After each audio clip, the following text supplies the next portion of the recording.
Boom. Following Yeshua, welcome again to the Rock. We're going to have a live stream about this probably this 6-day night. But the topic is, it's all over the internet. If you haven't look up the story about the woman who got bricked. And come to find out she was lying about her situation. But the story goes, just type in woman gets bricked for saying no to, a man asked her out. But apparently the story was this woman, and she was a black woman. That's important because she said that she started recording and she had this big bump on her face. And she said that a man asked her out. She said no, so he hit her in the face with a brick. And she pointed to all the black men that were standing around and said, none of them protected me. Our black men don't protect us. And that's a whole, that's what this video is going to be on. But come to find out, she was a liar. She didn't get hit by a brick. She is a known internet scammer, doing outrageous things like running around slapping people, trying to get views, like slapping random people, trying to get views. She's lied. She's continuously using GoFundMe, coming up with false causes or GoFundMes. Just crazy stuff. Everything that she does is for money. But her comment of, these men didn't protect me. And I want to talk about that because I've been asked, what do you think about this? What do you think about it? And sisters asking. So the sisters that have asked me, can you do a video on this? And you might not like my answer. If you look in the book, as far as protection goes, who was protected? Am I charged to protect everybody, every woman, covered or not covered? No. In fact, if you look at the book and you read 1 Timothy chapter 5, start at verse 9, it tells you that the church isn't even to cover every widow or every woman. It says that in verse 9, she's supposed to be 60 years old. That's 60. The wife of one husband. Verse 10 says, reported of her good works. She has lodged strangers. She has washed her saints' feet. She's done good, every honorable thing. That's what the book says. It doesn't even say, oh, you just go out there and protect and take in every woman. It says there's a criteria in order for the church to take care of her, in order for the church to protect her. The assembly. Wife of one husband. That means that she's a widow. Her husband died. And she's been married to one guy. One man. One Israelite man. Not multiple marriages, gone through 4 or 5 men, slept with 3 or 4 others. Not that. See, Yah's ways are perfect.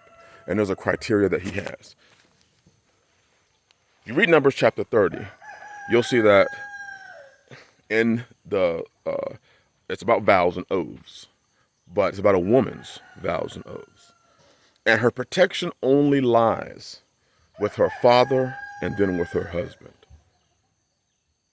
By herself, the Bible says that if she makes any vow, any utterance that comes out of her mouth, she is due to keep it. She has to keep that word. But if her father hears it, and she's in his house, or her husband hears it and she's in his house, the day that he hears it, that she can disavow her vow. And the point of that is for protection. She's not even supposed to vow a fast without her husband's permission. Why? It's a protection. So if you say something hastily out of your mouth, your father or your husband, the first time they hear it, can disavow it. Otherwise, that vow stands. It's a protection for you sisters. It's a covering for you sisters. I am charged to care for, cover, protect those of my own household. That's what I'm charged to, cover and protect. But in this modern society, a lot of women use men like they use the police. When I'm in trouble, I'm going to call 911 and you're supposed to be there. But I don't know what you did. I've seen countless men get killed in these streets.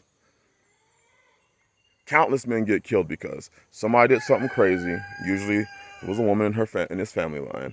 And without even knowing what was going on, he rushed out there and got himself killed because of something crazy she did. Got in a fight with a dude, or got, slapped the dude, spit on the dude, or whatever it is. Now the dude's coming to get her. This is from the areas I've, been raised. It's absolute craziness. What you have to understand is,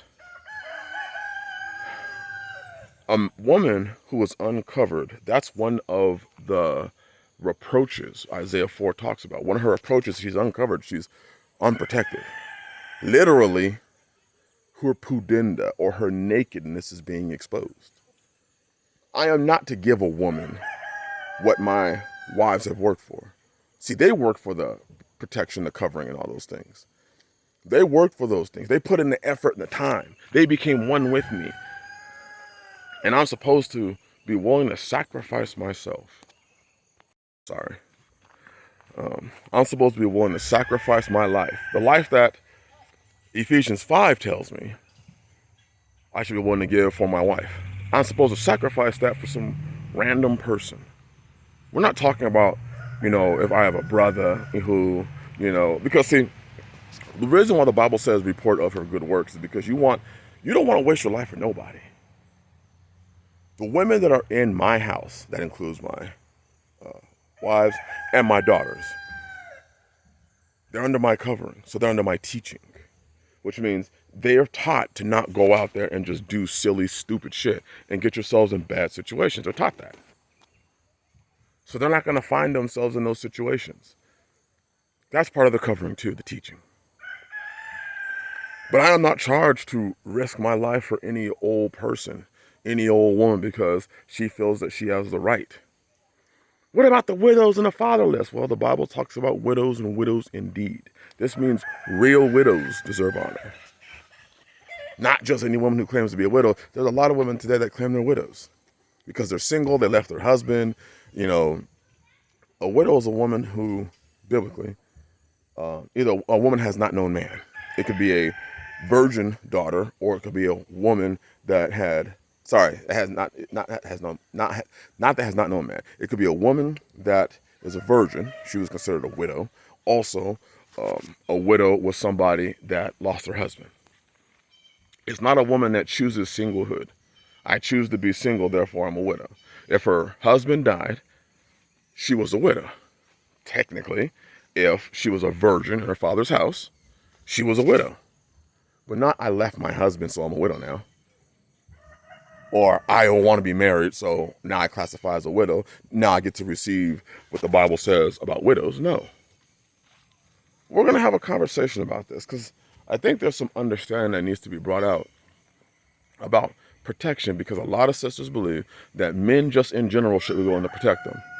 And that was based, they refuse to understand that it's based on whose household are you part of?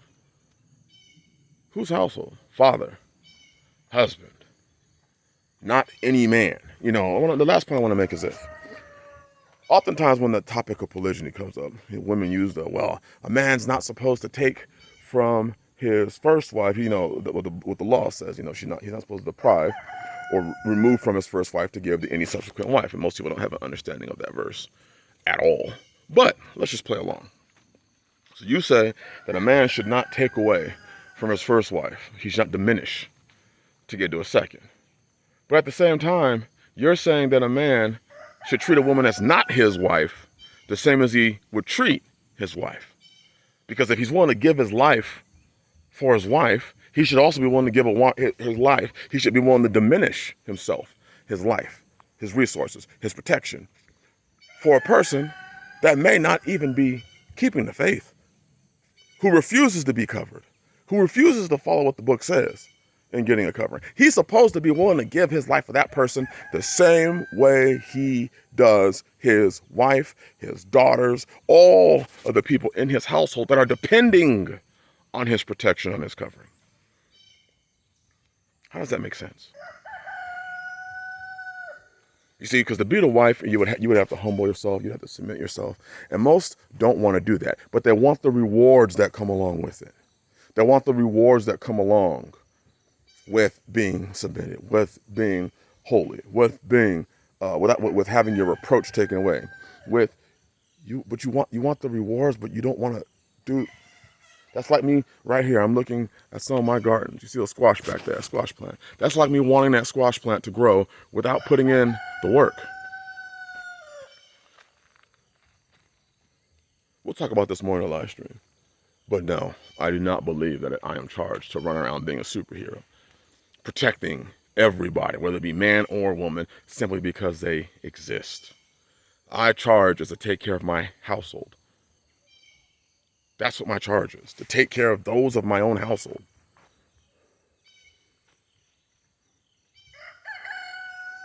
I guess the question would then be, whose household do you belong to? And why aren't they protecting you? And if your answer is, well, I don't belong to a household, a lot of women say, Jesus is my covering. Well, then there you go. Now, don't get me twisted. Yah's my covering. Yeshua's my covering. But I understand what that means. And I follow the order that Yah set for me.